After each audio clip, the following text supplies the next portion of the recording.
What's up, everybody? Dalton here with GM Baptist Outreach.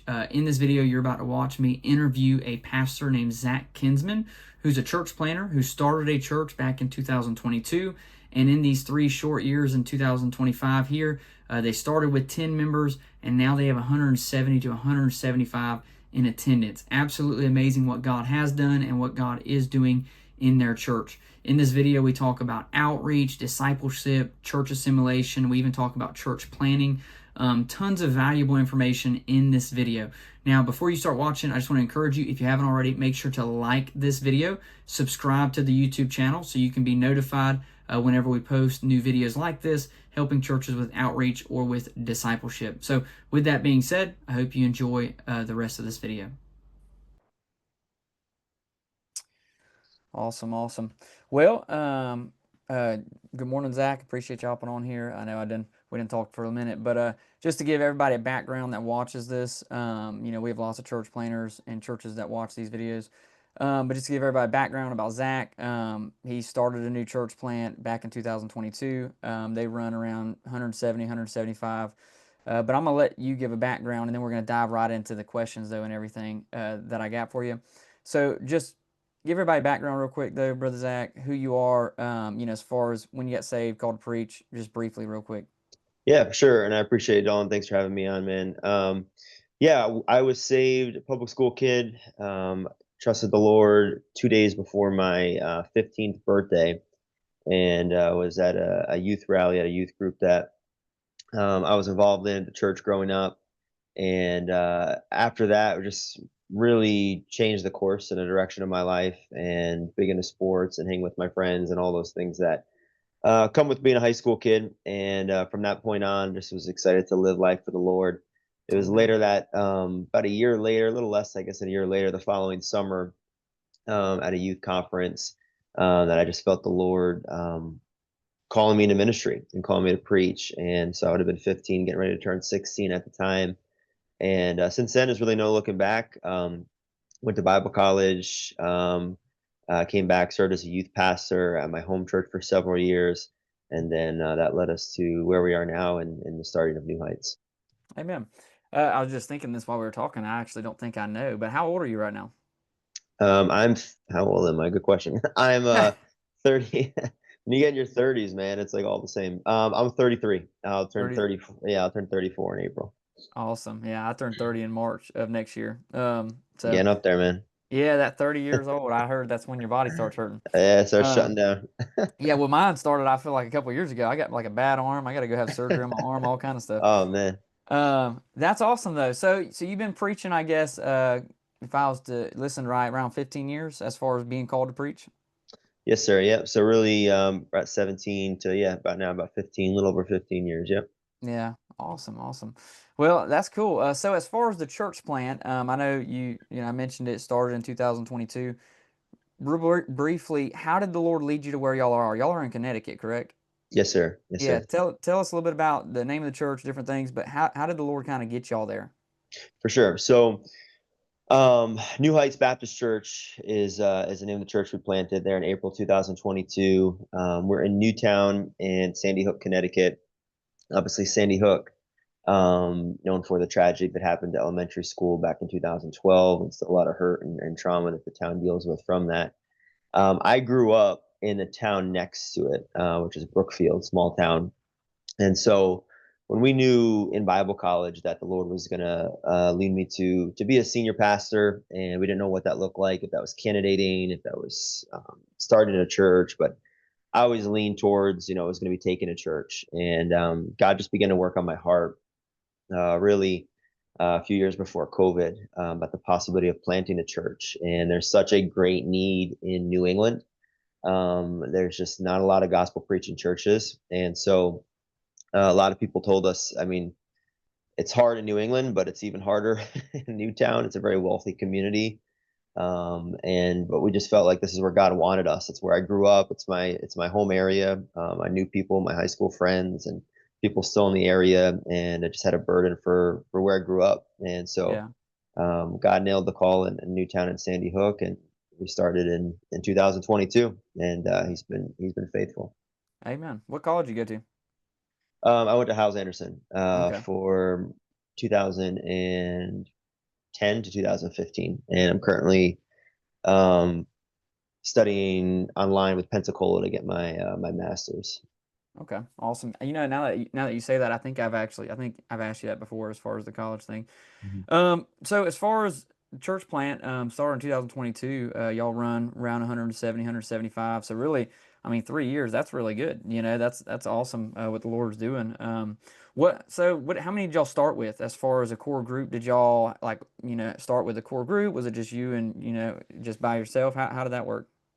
Yeah, so we started with a team, and kind of early on in college, it was something that this concept that was starting to go around with missions teams, and so I kind of stuck with me. And when we were praying about starting a church, it was, hey, if you can start a church with a core team, I think it's a biblical model, and you see it in Book of Acts. They went out two by two, and so we started. It was myself, my wife, obviously.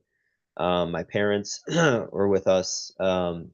And then Brandon and Brittany Capello, who are youth pastor, financial, really administrative pastor, I guess is the best way to put it. But I went to Bible college with him. He's 3 years younger than me.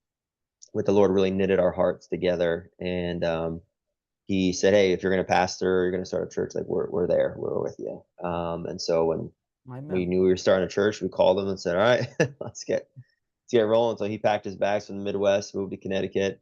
And then his younger brother, who went to New England Baptist College here in Connecticut, his name's Kyle. He got married about 2 years ago to his wife, Karis. And so they were with us as well. And then there was one other couple that we grew up with, and he was in the Navy at the time in Rhode Island, and told me, "Hey, I feel like the Lord wants us to help you with this church." And long story, but God worked it out. He's back in Newtown now. So essentially, there are about 10 of us that were the core team, that we'd call it, that really launched and started the church. Yeah, awesome, awesome. Yeah, so around 10 people started, and now you got like 170, 175. That's really awesome. I love to hear that. I know this will be a question that people will ask. Population size, is Newtown a big area? Um, New England, I probably, I don't know, it depends, I guess, where you're from, but we're about 30,000, a little less than 30,000 people in Newtown and Sandy Hook. It's considered kind of even though that sounds, I mean, it's a good amount of people. It's a very small town feel, and everybody knows everybody. Very close knit community. But the county that we're in, Fairfield County, is one of the richest counties in the country. In fact, if I'm not mistaken, I think it's number two behind county out there in California, and it's about 1 million people in the county. A lot of people from COVID left New York City and came up here. We're about an hour from the city, to the suburb areas, and so it's grown because of that. Yeah, And we've seen some growth in Newtown because of that too. People just come to the suburbs and being able to take the train to the city. So yeah, 30,000, a small town, but a good amount. And obviously the county is growing, and again, very yeah, wealthy county. for sure. Yeah, no, that's not super large as far as that goes. But yeah, that is pretty good though. So, I already know the answer to this, but just for everybody else, as far as starting the church, a big question is deputation, no deputation. Did you start? I know you work a job, so I believe you do, if I remember correctly. So when y'all started the church, you didn't do on any deputation. Y'all just started working, started the church.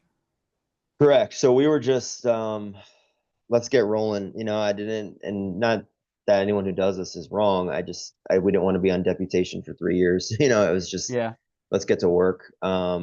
So I work a full time job. I worked a full time job, and all the money that we raised, we only went on deputation from September to March, however many months that is. It wasn't long.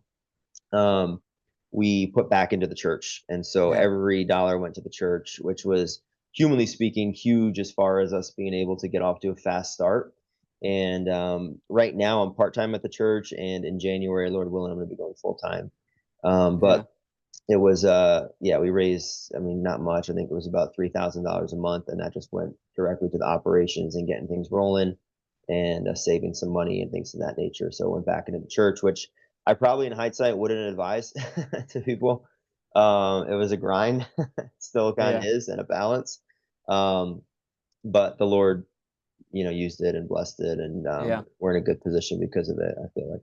Yeah, awesome. No, I love asking that question because you have different opinions of both sides. I don't think there's a right or wrong necessarily. When we Mm. started our church, we didn't go on deputation either. We just threw up a sign, which I mean, there's a lot of things looking back that we would have Yeah. done differently when we started our church. Yeah. But as far as like when we started, yeah, we just threw up a sign. Didn't have no big day. Didn't knocked on doors for like maybe 3 or 4 weeks or something before Yeah. the opening service. And Yeah. yeah, it was just me and my wife, And so Yeah. it was. There's looking back, there was a lot of things we would have done differently. Now we Yeah. were blessed. Our home church sent us with like $20,000 in the bank to Oh, start wow. with, but we didn't have like monthly support or anything coming in, as far as Yeah. that goes. So yeah, we were blessed in a lot of different ways starting the church, but deputation was one of those things we just never did, never even thought about really doing, to be honest. I didn't even know it was really a thing, honestly. Yeah. I didn't know it was a thing, deputation when you're starting a church in America. But I mean, I'm not saying it's a bad thing. I just didn't really know people did that. Yeah. So, anyways, awesome. So let's dive into a couple of just like ministry questions. We'll hop into. But before we kind of get out of that piece of just foundational starting the church and everything, so like y'all's church has grown in 2-3 years very substantially compared to a lot of churches. I mean, what do you think y'all did that set your church up for growth? Like what do you think y'all did different? Is there anything y'all did different, or like is there any thoughts in your mind that set y'all up for the growth y'all have? Yeah. I mean, I think we thought out of the box a little bit, and it is. I think our kind of churches, obviously, we're right down the line when it comes to the doctrine and to the preaching, and we're there. Sometimes, and I don't say this with a critical spirit, but it was just kind of my observation. I feel like we can be behind the times a little bit when it comes to ways to reach people, and as far as just having a spirit of excellence. And so as a church plant, we just really, obviously, we don't have our own building and there's only so much you can do, but we really got as many lines in the water as we could as far as reaching people. And it wasn't just kind of that one structure, well, we have to do it this way. And we did a little bit of everything, to be honest with you. Yeah, And then just keeping that spirit of excellence. And obviously, when people come, there's a spiritual aspect of, is the Lord there? Is he working? Is there a spirit of love and unity? yeah, Is the preaching right on? But I think for this conversation, obviously more towards like the practical methods.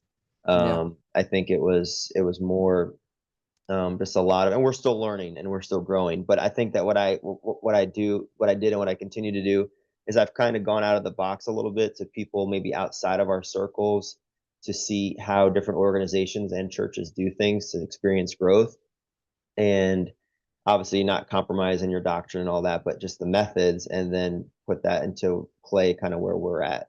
yeah. And we can maybe get into that a little more detail, but I think overall that's really helped us see, growth, humanly speaking, and reaching people. So For sure, yeah, and we're definitely going to get into the nitty gritty of some of that real quick in a minute. But no, I'm glad you said that because I will say I'll point out because I follow. Obviously, we've kind of been connected for probably I guess 6 months now, so I see y'all stuff and what y'all have going on. And yeah, that's one thing I think has stuck out with me about y'all's church is the quality aspect of it. Like I think y'all do things with quality, and I do think it was at least in the independent Baptist world, especially that quality piece is thrown to the wayside a lot of time. It's yeah, I just agree. Yeah, do something and throw it together, and if it looks like junk, feels like junk, God will yeah, bless it. It's like, yeah, yeah, but I think there is a piece of taking the Lord's work more serious than what a lot of people do, and I think the quality piece is something that a lot of people miss. No, I agree. I like that. I think that's good. And obviously, for everybody watching, this is more of the practical piece of things. We believe the power of the Holy Ghost is what saves, convicts people's hearts, Exactly. leads them to salvation through the gospel. It's not methods or organization that can change someone's life. We understand Yeah, that. It's the gospel, it's the power of the Holy Ghost. We believe, and I 100% believe there is Holy Ghost filled preaching and there is dead dry preaching. yeah. You can tell when someone Amen. knows and Yeah, walks with God and preaches in the power of God and someone who doesn't. So I do. exactly. I am fully aware that those things are necessary for a genuine spiritually growing church. But I do believe, kind of like we've been talking. What was the gosh? I can't remember the exact saying of how it goes. But one man quoted it like this. Talking about the Spirit of God being wind.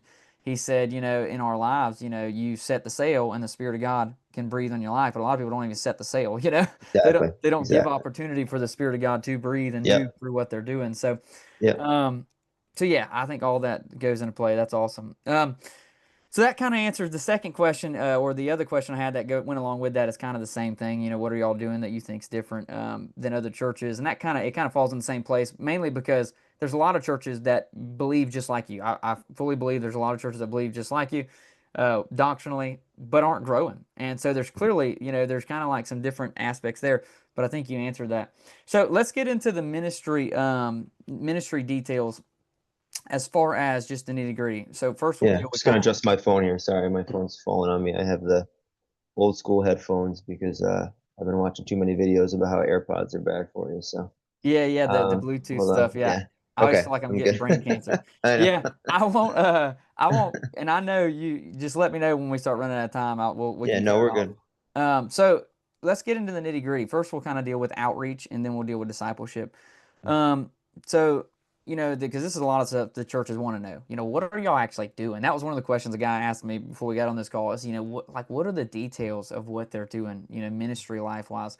So first, let's deal with outreach, because I know y'all are big on outreach, and you didn't mention it a little bit, but y'all did a little bit of everything, a lot of things, and I like that because we also did that at our church. When we first started, like we just did everything, mailers, like all. I mean, we just tried tons Yeah. of stuff, handwritten invitations to new move-ins. I mean, it was just we did a lot of stuff, and the Lord bless. We still have lots of members from all kind of different methods of outreach. I Mhm. do think a lot of churches are kind of sold on just door knocking only, just knock on doors, knock on doors, knock on doors. That's it. Anything else is Yeah. just a waste of time. Knock on doors, knock on doors. So Yeah. I do think I like how you mentioned that about doing lots of different stuff. So give us the details from when you started, as far as what have y'all done outreach wise, and let's kind of lay it out like this: as far as when y'all started, what are all the things y'all have tried? What's Mhm. worked, what's not worked, at least for y'all in y'all settings, what kind of outreach stuff just didn't really produce any fruit. And then just bring it all the way up to kind of what are y'all all currently doing today as far as outreach for the church, where y'all are maintaining wise. Yeah, for sure. So I think one thing we had to learn pretty quick, as I mentioned, Newtown and Sandy Hook, just a lot of history here and things. So we learned quickly people don't like you just showing up at their door. It's just I don't know if it's a New England thing, it's a Newtown thing. You have the Ring cameras, very skeptical. Why is there Yeah. someone on my property? And so we learned very quickly if I'm going to get the gospel into every home in this community, it's not going to be solely by door knocking. Now there's neighborhoods where we can do that, um, but we had to think on the box. So we've tried a little bit what you just mentioned of everything, and we still kind of do. So right now, obviously we do door knocking. We do like just hanging door hangers or visits depending on the neighborhood. We've done radio ads. We've been on the radio, had a good deal, and for a couple of special services, we've been on the radio channel here in the area that reaches Newtown and beyond, which we've seen some fruit from people coming and Amen. checking us out. We've been a local newspaper in Newtown, even though that maybe seems outdated in some communities. It's called the Newtown Bee, and it's just like everybody reads it. So we've run ads in there. Social Yeah. media has been huge. Obviously, we work with you with Plan to Visit. When we first started the church, we've talked about before. We did prayer ads, which were really beneficial when we first started. And a video of my wife and I, hey, how can we pray for you? Send us a prayer request. We record a prayer back to that person, invite them to church, and we've seen fruit from that. We've done every door direct mailers, and we still do that, where we are, mass mailing our town and surrounding towns. We've done yard signs, getting all of our people yard signs to put in their yard, in front of their businesses, just promoting the church, the time, the website, things of that nature. I'm just trying to think of everything that we've done. We've done. Yeah. There's a bridge in town where we contacted the town and we hung a banner for our church on the top of the bridge that tons of people pass through. Oh, that's awesome. We've rented billboards. We've we've literally, I think like we've done everything. We've done new homeowners. We have $50 a month subscription for a new homeowner service, and we do a bag with we partner with a local restaurant that gives us 10% off coupons for things and different other local businesses that we put in that bag, plus information on our church, and we show up at their door. Welcome to the community. Here's a gift from our church. Love to have you. I hope some of the stuff can be a blessing to you.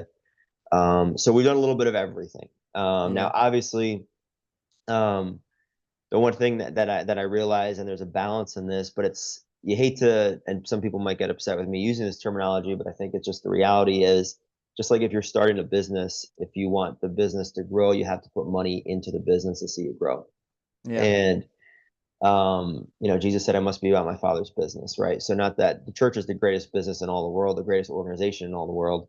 And so for us, you have to it's going to cost, and it can't just be, and that's where the sacrifice was for us a little bit. And again, I wouldn't recommend this maybe for everybody per se, but a lot of our money went into outreach. And before we even got paid, and before even some of my team is even getting paid, it went into outreach. And not saying that's the right way to do it, but we have poured a lot of money into outreach and to events to reach people.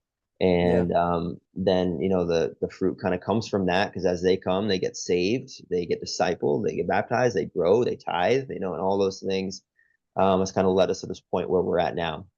So obviously that we've learned a balance with that is you can't spend all that money. We have to have a budget and what works and what doesn't work.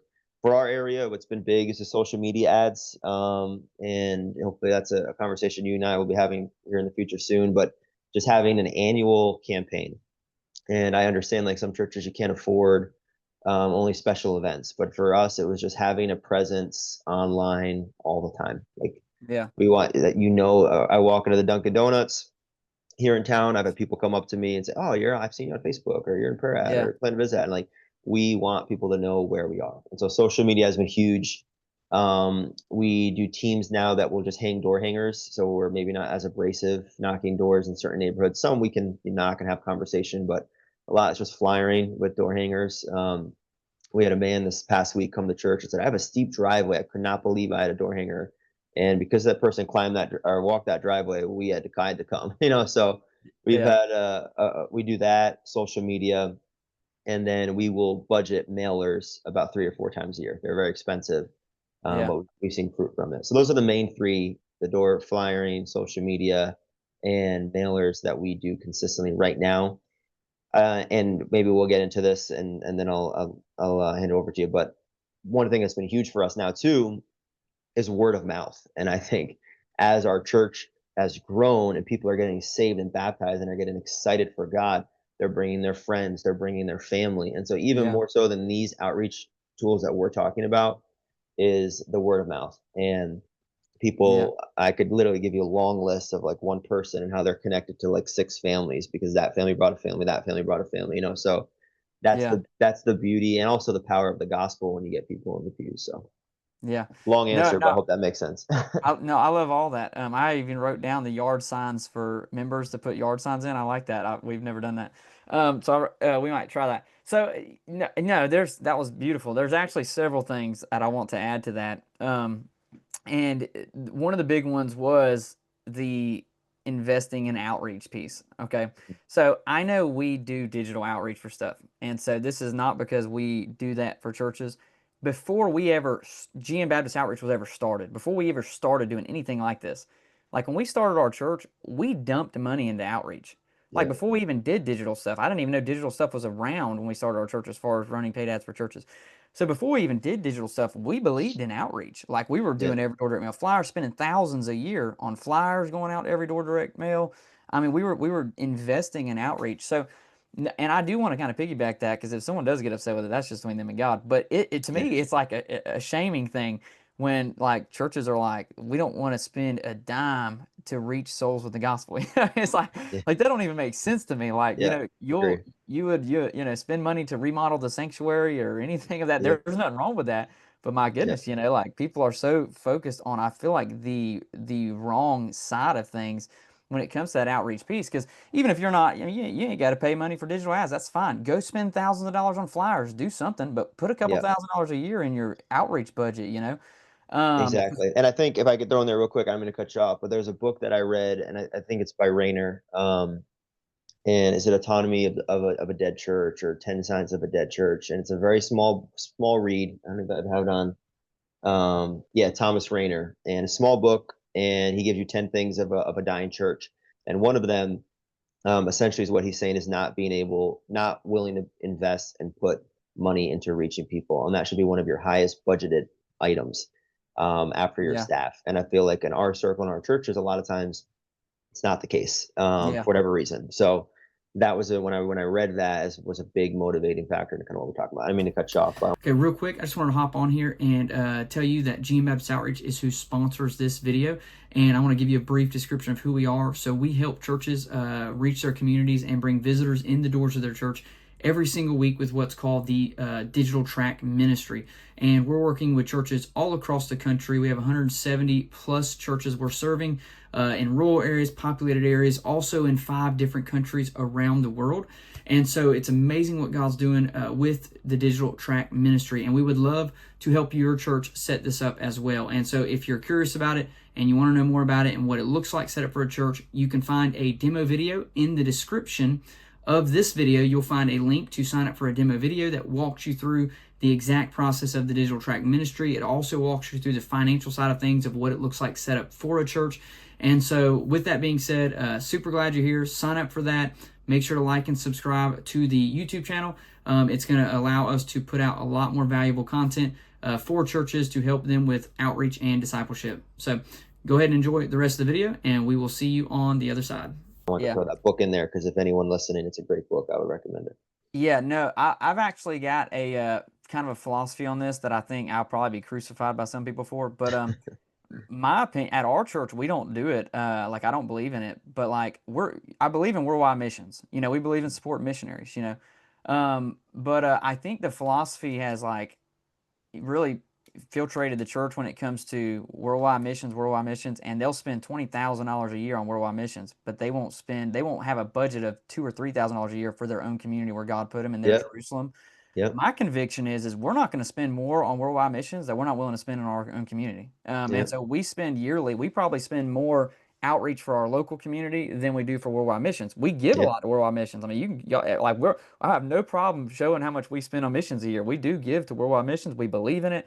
We support it. But I just don't feel like, to me, and it might get to where our worldwide missions is more than local outreach one day. It might get there one day. But right now, like, to me, God put us in this community, and it's crazy that some people will spend, $1,000 a year to reach their community God put them, and then they'll spend $20,000 a year on worldwide missions. Like it's just kind of backwards to me, Yeah, agree, 100%.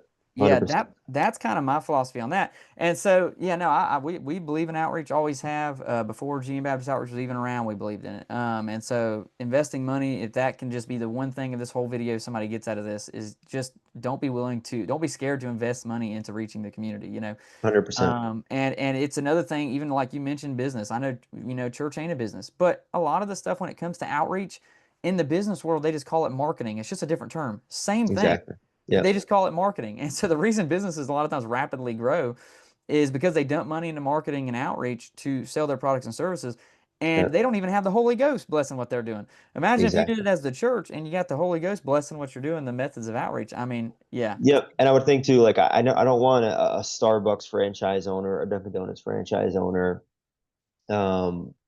worried about, they're pouring a lot of money into getting people into those doors. And then when they get into those doors, it's almost like an experience where it's like, it's first class and there's that spirit of excellence and they're all modeled and remodeled and updated and they're selling coffee.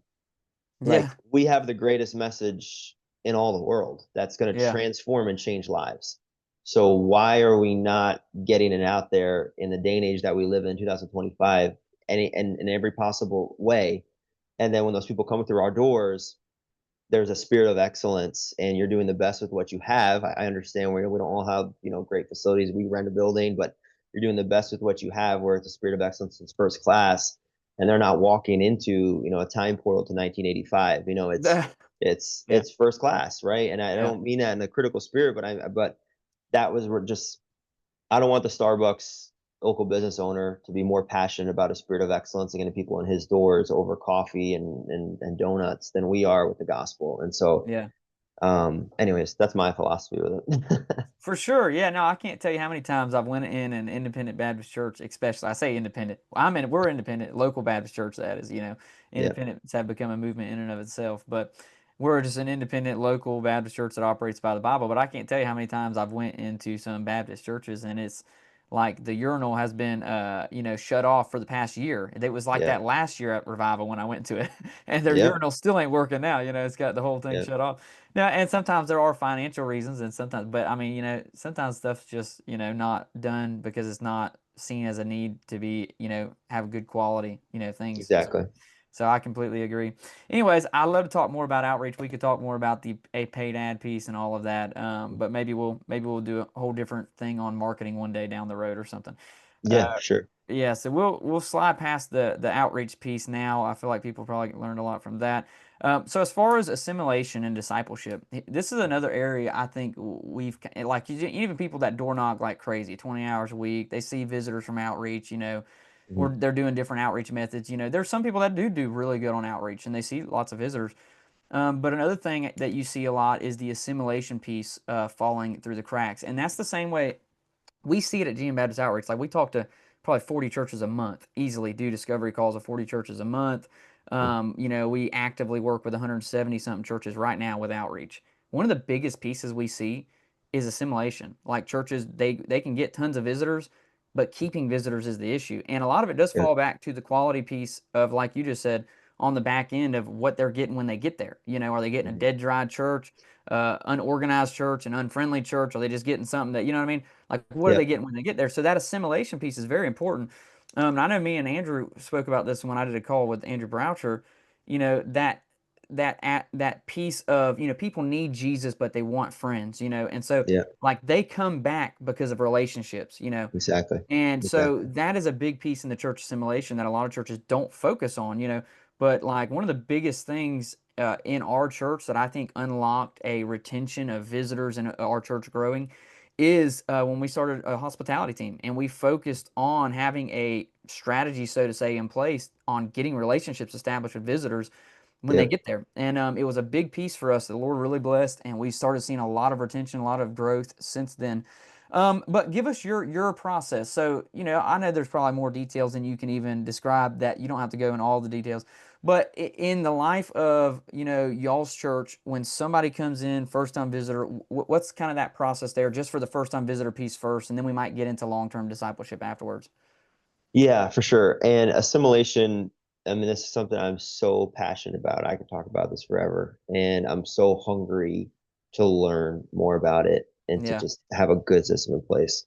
We've come a long way in 3.5 years from where we were. Um, Currently, what we do is first time visitor walks through the door. We have a little table set up in our lobby with our hospitality team. It's called our first impressions team. Same idea. They're there, welcome badge with their name on it. If they notice first time guests, they're introducing themselves. Boom, immediate connection with that person. They're identifying if they have kids, if they have nursery, where to point them in that direction. Then they're asking them to fill out a connect card right there at the table. And then we have a gift bag with a gospel book in it, information on our kids ministry, youth ministry, general church brochure with our staff and all of our ministries, a pen, a mint, and a gift card. Um, so we'll get them that bag in their hands. Then during the service, I will say, hey, if you're first time here, raise your hand. We want to give you a gift, and we'll get them that connect card when they raise their hand. And I'll ask them, hey, fill this out if you didn't already. On your way out, give it to one of our ushers, one of our hospitality team, first impressions team, and in exchange, we want to give you a gift as a thank you. So we are very adamant about getting those cards. I mean, those cards are gold. Those cards are everything. Yeah, let me So stop you real quick and just yeah, keep that thought. I don't mean to interrupt, but I no, do you're want to good. ask this because you're the second person I've heard do it that way. Well, I think there's several people that probably do, but I don't know. I don't remember if Andrew said they did it that way, but you're the second person. So our process is a little different, but I'm just trying to figure out if maybe y'all's process is better. So when y'all do it like that, as far as if you're a visitor, raise your hand in the service and you give them a connect card, how often do those visitors actually bring it to the table to get the gift before they leave? Does most of the time, every time they do that?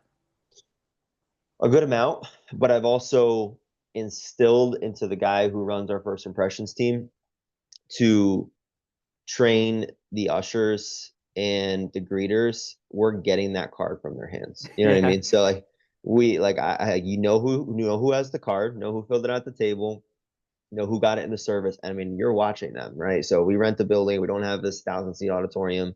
There's one way in, there's one way out. Yeah. we're watching you. Hey, this is your first time. Thanks so much for coming. Oh, by the way, did you get your gift? I want to make sure I get your gift. Hey, grab a gift for him. You have that card just so I can get it. Like we are not, Yeah, we're gonna go about it nicely. for sure. But if they, for whatever reason, they're not going to do that, we're gonna do our best to get it from you. But I would say, you know, 70-80% of the time, they want a $5 Starbucks gift card. So I'll tell Yeah, them, I mean, and I'm in sales, so maybe it's not the best way to do it, but it's like, hey, it's your first time, fill this Connect card. If you take this card and you hand it in the back, we have a gift we want to give you. It's got a book in it, $5 Starbucks card, a pen. I mean, who doesn't want that? So they're gonna yeah, put their information on, they're gonna get it. It's kind of like an incentive to give me the car. I know yeah. that people give me some pushback on that, and that's fine. I mean, it works for us. And like Great I said, idea. I need that card. You know what I mean? Yeah, That's where it all starts. So, yeah. so yeah, I hope that answers the question a little Perfect. bit. No, that answers the question. So yeah, so they come in, they have the option to get the card from the table, or an usher will bring it to them while they're in the audience when you announce it. Either way, is that kind of what you said? They'll go to the table first, get it, and then go to the seat. Yeah, so we'll try to get them when they come in the door at the table. If we miss them for whatever reason, that's why I have a time in the service to do it as well. So we Usher. have two Okay. two ways to get it. Two ways, make sure we're not missing anybody. Yeah. No, I like that. Yeah, yeah, that's good. The way we kind of currently have it is we have a hospitality team with, one guy who's kind of like, or two guys that are kind of over the whole first time visitor gift piece. Hmm. And their whole job is after a visitor comes in, they have to be faithful, obviously, to know who's visitors, who's not faithful to church. But, after the visitor's seated and they've been seated for like 5 minutes, one of the guys will grab a gift with a visitor card, bring it to them after they're seated, introduce himself, tell them where the facilities are, bathrooms, nursery, Yeah. stuff like that. He'll give them the gift and thank them for being there, introduce himself and give them the card and ask them if they can fill out that card. And they could give it back to him or leave it in the basket on the way out. And that's kind of how we've done it. And we do collect a good bit. It's very rare because I'm standing at the door when people are walking out. So it's very Yeah. rare that they don't put them cards in there if they're first time visitors. But Yeah. so ours is about the same, though, about 70 to 80% probably turn in rate. But that was, I've heard other people doing it the way you're doing it. And I like that idea. We just haven't transitioned to it. We're actually building a new sanctuary right now and it's going to be a lot larger. I saw So that. That's awesome. I think the new sanctuary, we might do it the way y'all are doing it because the way ours is structured now, it's more of a smaller setting as far as structure wise, real uptight chairs, as far as, Yeah. close up. And so it's kind of just a different layout. But I think when we get in our newer building where it's a lot larger and it's maybe harder to get a hospitality team guy in connection with a first time visitor, maybe in the structure of where the door is to enter and everything, we might try start doing it like y'all when we get in the new facility. So we'll see kind of what that looks like. But I've heard you're the second person I've heard do it that way, so I was curious how good that works. So Yeah, for sure. yeah, so let's pick back up. So all right, you get the visitor card. All right, from there, what happens? Yep. So I'm pretty standard, probably what a lot of people do, I'm sure. Monday morning, I'm sending them a letter. Thank you for coming. I sign the letters, has a track in there I have here at my desk, with just, the gospel on it, some information with our church. So they're going to get that letter. Tuesday or Wednesday, our assistant pastor, Brandon, is going to send them a text. Hey, thanks so much for coming to the service. Hope you enjoyed it. Um, so along that line, it also has a link in that text message to our mobile app. So we encourage them to download it, and you can listen to sermons and upcoming events that's going on at the church. And then it's kind of like on the pastoral team as far as like, are we going to visit them Saturday? And again, this is different for everybody, but in New England, a lot of times people don't want you coming to their house. They just don't, unannounced. So I heard someone say this. You probably heard it before, and it's really been the philosophy that I roll with, and that's someone comes to your church for the first time, they're a suspect. If they come a second time, they're a prospect, and that's It's pretty really good. Yeah. really stuck with me. So it's not that I'm so if they come a second time, then I know, okay, they're interested. So we're monitoring that. So immediately, and we can maybe get into this, our growth track, that, our assimilation process, number one is get coffee with myself or leadership. So if I see them come back a second time, I'm finding them, I'm shaking their hand. Hey, I'm so glad you came back, or I'm so glad you're here. Good to see you again. Hey, I'd love to grab coffee with you and like connect right there in the lobby. Can I get your number? I'll shoot you a Yeah. text right now. Oh yeah, they're never gonna turn you down for that. Yeah, sure, sure. What's your number? And right there, I text them, Pastor Zach, they get it. And then I'm going to follow up with them later in the week about a time to get coffee. Yeah. So that's if they come back a second time. If they only come once, and then it's been, week 2 or week 3 and they haven't come, I'll probably shoot them a text, or sometimes I'll pay a visit. Hey, thanks for coming a couple weeks ago. And then sometimes there's that first time visitor who comes and like, I love it. We're going to be back. This was awesome. Then I'm going to be at their house that Saturday. But Yeah. it's just discernment. You know what I mean? And at least where we're at, it's discernment, it's wisdom. When is someone ready for a home visit? When are they not? Would they rather meet a neutral location like a Dunkin' Donuts or Starbucks than me showing up at their home? The whole suspect prospect philosophy. So that's really letter, text message, and then getting to the point where I'm having one-on-one coffee with them, or Yeah. someone on our leadership is. That's essentially what we do now. We're tweaking that a little bit in the new year with some new things we're going to be starting. But that's where we're at right now.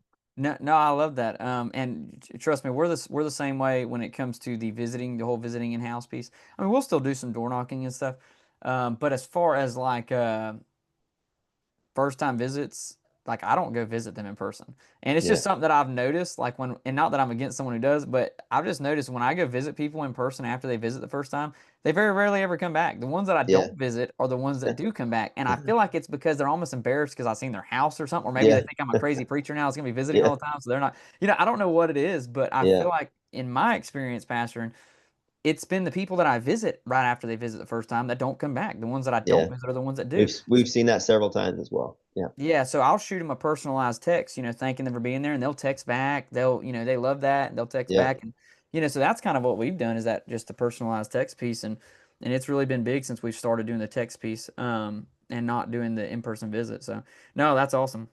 Okay, so discipleship, when it comes to they visited more than 2 or 3 times. All right, mhm. they're getting kind of engrafted in the church. They're there on Sunday mornings, maybe even started popping in on other services or so. But what is y'all's process? What is y'all's goal to get them from point A to point B? Like, is there a discipleship course? Is there a new members course? What does all that look like? Yep. So we have, if you go on our website, and this is something again that kind of had to go out of our circles to learn a little bit. So we're still we don't have this down by any means, but it's just we're getting there. People call it different things. We call it a growth track. So what's the philosophy from the moment that their tires and their car hit our parking lot pavement for the first time to them being a serving member in our church? What's that track? What's that process? Um, so for us, it's coffee with the pastor. It's then number 2, getting them to enroll in what we call a growth group, which is Sunday morning at 10 o'clock before our 11 o'clock service, depending on their life stage. Part 3 would be obviously discipleship. Now, this is again, they trusted Christ, already. That's obvious. That's kind of the given. They've gotten saved and getting Yeah, coffee with me or in the service or whatnot, or they already they're moving from out of town and they're already saved. So meeting with coffee, get them involved with a growth group where they can connect with people, get them in the discipleship class that we do, which I can talk about in a moment. Then invite them to one of our next steps luncheons, which talks about membership, and then lastly get them serving. So that's kind of like our process and how we do it. For discipleship, we use Continued by Pastor Chappell in Lancaster, and really what works best for us. I know again a lot of people, it's the one-on-one discipleship. Right now, just working full time, and the volume as a new church of new people we're seeing and believers, we wouldn't be able to do it. So we do every other Monday night. We do a discipleship class at the church, and it's 14 weeks is a book, so it ends up taking us 28 weeks because we do every other. And so we get people once they're saved and they're going that process. We want them in discipleship as soon as possible. The beauty with Continue is that even if they jump in at week 7, it's kind of like you're not like you're behind because it's just you're talking about the basics. So just jump in wherever you're at, and then when that cycle finishes, we encourage everybody who maybe did jump in the middle towards the end, continue until you finish, all 14. And so we've done that. We just started last Monday night, our third discipleship class since our church started, and it's just huh. been a success. Yeah, For us, the first class, I think we had 25, 30 people. That was one of our larger ones. Second one was about, I think 15, I think 22 when it was all said and done. And Monday night we had 16 people from our Friend Day service. from over the summer months that gotten saved, and we're pushing them to discipleship. We'll have a couple more people in week 2. We'll probably end up around 20. And we just go through that book, and it's just encouraging them and teaching them. And I'm very passionate about the discipleship piece. And so I think Yeah. that's just key in all of it. Um, so that's what we do for discipleship. The growth groups, obviously, we do at 10 o'clock Sunday morning. We're actually going to be tweaking that a little bit, which again, it goes to like thinking outside the box. That's maybe not something that our independent Baptist churches do, but we have to be creative with our building space. But we're actually going to be starting life groups in January. I read a book. Again, I don't know how popular this is all going to be, but Oh, it's by good. Larry Osborne, called Sticky Church. I've And got it right here on my desk. Yeah. I've yeah, never read it, but I've got it here. amazing book. So we're changing our growth group model to life groups. We're going to be starting 7 life groups. We just got an office building that has 6 offices in it, and so we're going to have life groups for every life stage that are going to meet Monday through Saturday, different times and locations, or at this location, but different times. So we'll have one for new moms. We'll have one for middle-aged ladies. We'll have one we'll call legacy ladies, empty nesters. We're going to have another one for businessmen, early morning, married men, a general men's Bible study, and then young adults, and then discipleship as well will be one of those. So it'll be eight total. So with the new assimilation process, it's going to be get coffee with the pastor or leadership, enroll them in one of those life groups ASAP, because that's where they're going to network. That's where they're going to build relationships. That's where they're going to make friends. That's where they're going to meet people at their life stage. Then get them in discipleship from there, and then get them into the next steps luncheons that we do 2 or 3 times a year to learn about membership, and then join one of our service teams. So Yeah. I'm kind of giving you what we're doing in 2026, but that's kind of where we're headed. So Yeah. No, awesome, awesome. I love that. Yeah, so we do the continued discipleship course too. As far as the book continues from Paul Chappell, we've been doing that. It worked. It's a phenomenal book. Yeah, if no one yep. ever does anything like that. So we've been doing that for about 2 years. It's kind of similar with what y'all do as far as, but I was doing it one on one with people till we've Mm-hmm. got to a place of growth to where now we have too many people, as far as disciples wanting to be discipled, Yeah. and there's only one of me. So I trained one guy. He's a preacher in our church. He's kind of like almost our associate pastor. Mm-hmm. He's been doing it with people now, and he's been doing it in a group setting with people because it's just, so I think this last one we just finished had 8 people in it. That's Now, awesome. something we've been doing though that I think I like the way that you mentioned that is we've been doing it like quarterly. So Mm-hmm. every quarter we'll start a new discipleship course, and whoever's been visiting the church, coming to the church in that past quarter, we'll announce it leading up to the next one starting, and they will, be able to enroll in it. And Yep. when it comes to those who finished it, we're 80% completion is kind of what we done, and Guy who's been over it, he's been really good at making up with some people who miss it, the Mm-hmm. classes and stuff. So like, and there's a better process for that. There's got to be. So we've kind of been learning and thinking about what a better process it is for those who miss, making it up like that. But and we'll do like a big celebration for those who graduate, or the church pays them for a dinner. We'll take them out for like a dinner somewhere as a group, That's awesome. discipleship group. So it's a big. We make it a big deal. People finishing it. Yep. Now the discipleship course that we've been doing it every quarter, and I do like the idea of what you're talking about, having it on like just a rotation where they can hop in at any time and just finish all the way around. I like that idea. Yep. So that gives me a thought of us maybe testing that, trying that out. Because I do like that. Um, so no, that's awesome. And so yeah, we're actually we haven't started the next steps kind of thing. The church member. So we are preparing a little booklet for like a 2 week kind of class for to do Mm-hmm. quarterly as well, with like joining the church. Start something like that. We haven't even named it yet, but I know there's different names for it out there. Yeah. So yeah, that's something we've not been doing. We've just been really focusing on the discipleship course, and then getting them into a small group Bible study, which you would call grow groups on Sunday mornings. Yeah. Pretty much Sunday school, what most people call it. But Yeah. we've Yeah. changed it to Bible small group, basically Sunday morning Bible study. And the reason we've kind of done that is for the same, I think probably the same reason a lot of people change them to grow groups and stuff. I think the term Sunday school, I think a lot of people think it's for kids. Yeah. Adults think it's for kids. They think it's like a Yeah. school kind of thing for kids, so it's just like for kids groups. But it's Yeah. for adults. It's Exactly. just a Bible study. So that's why we kind Yeah. of changed it to Sunday morning Bible study, which I like grow groups even better. We Yeah. might change to that eventually as well. Um, so no, I like that. That's all pretty good. Really good stuff.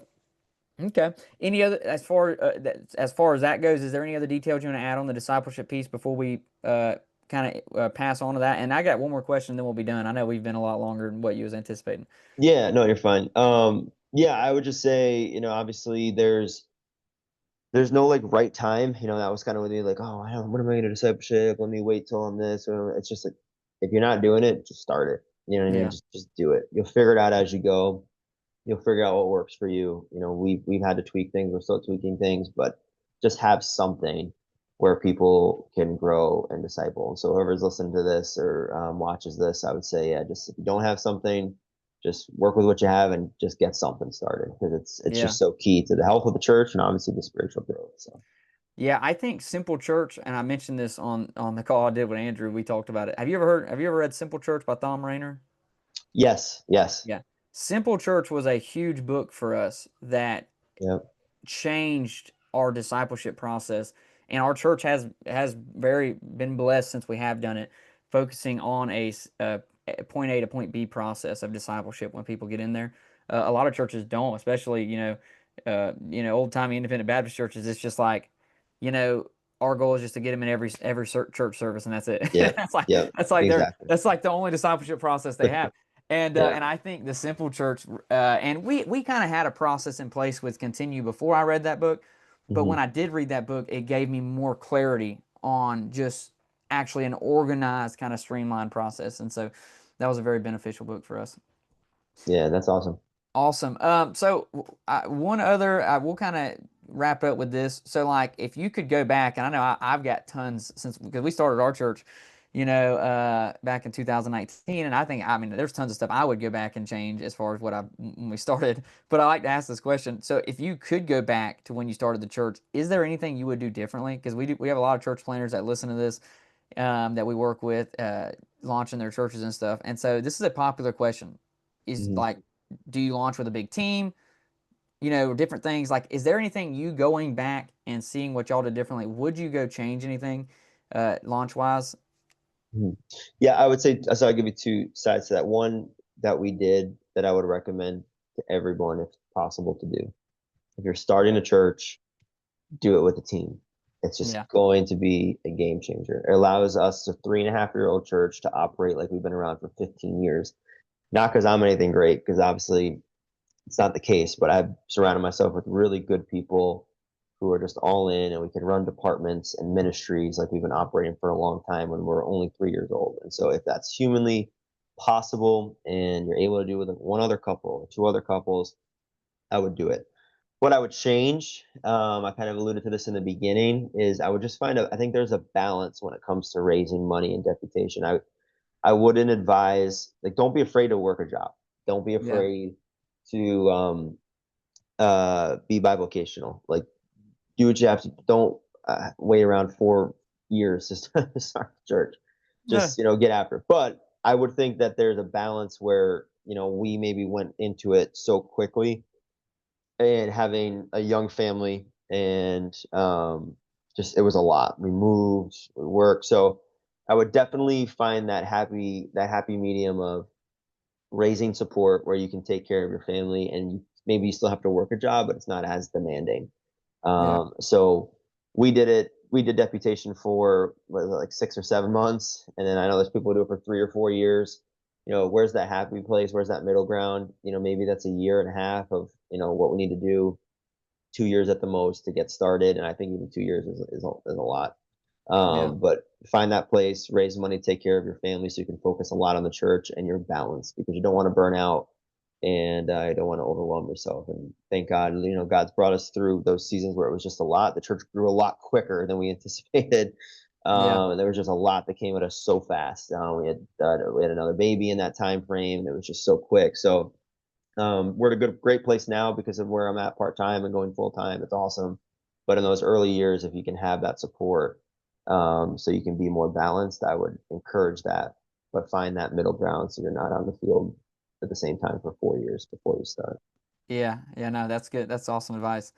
Yeah, awesome advice. I mean, yeah, if you can raise support and get some money coming in, it's going to relieve you a ton, for Yep. sure. When it comes to Yep. that, absolutely. So, and that just kind of spurred one more question, and we'll end.